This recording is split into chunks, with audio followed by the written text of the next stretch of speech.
The story of African American voting rights in America is one of enduring struggle, marked by legislative victories, grassroots activism, and violent opposition.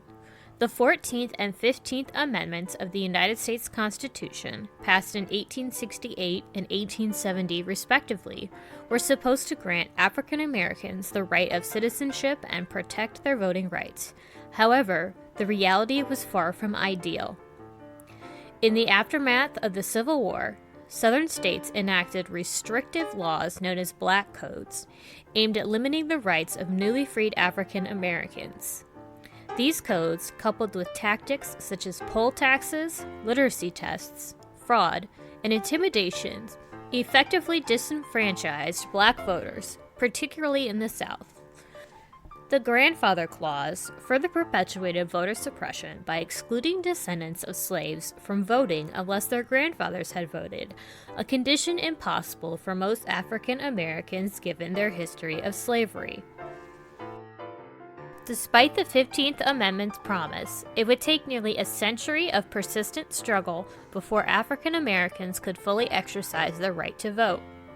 The civil rights movement of the 1960s emerged as a pivotal moment in this journey.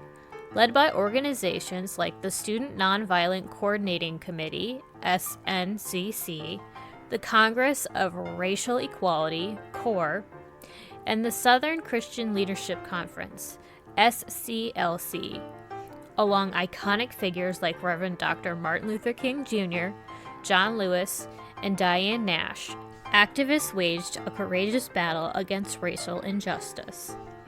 The Voting Rights Act of 1965 stands as a landmark achievement of this era.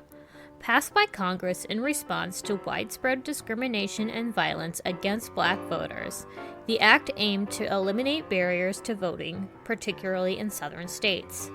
However, the fight for voting rights did not come without sacrifices. The Freedom Summer Project of 1964, which sought to register Black voters in Mississippi, was met with fierce opposition, resulting in arrests, beatings, and even deaths such as the tragic murders of James Chaney, Michael Schwerner, and Andrew Goodman by the Ku Klux Klan. Despite these challenges, the Voting Rights Act had a profound impact. By 1969, the percentage of registered Black voters nationwide had more than doubled, and by 1980, Black voter registration surpassed that of the rest of the country. The act paved the way for greater political representation, with a significant increase in the number of Black people holding public office in the South. The legacy of the Voting Rights Act continues to shape American democracy. Its impact is evident in the historic voter turnout of Black Americans, such as in 2012, when turnout exceeded that of white voters for the first time in history, contributing to the re-election of Barack Obama, the nation's first African American president. In conclusion, the struggle for African American voting rights in America has been a long and arduous journey, marked by progress, setbacks, and resilience. From the Reconstruction era to the Civil Rights Movement and beyond, activists have fought tirelessly to ensure that every citizen can exercise their fundamental right to vote. Wading in the water, wading in the water, children, wading in the water. God's gonna trouble these waters. My Lord, deliver that.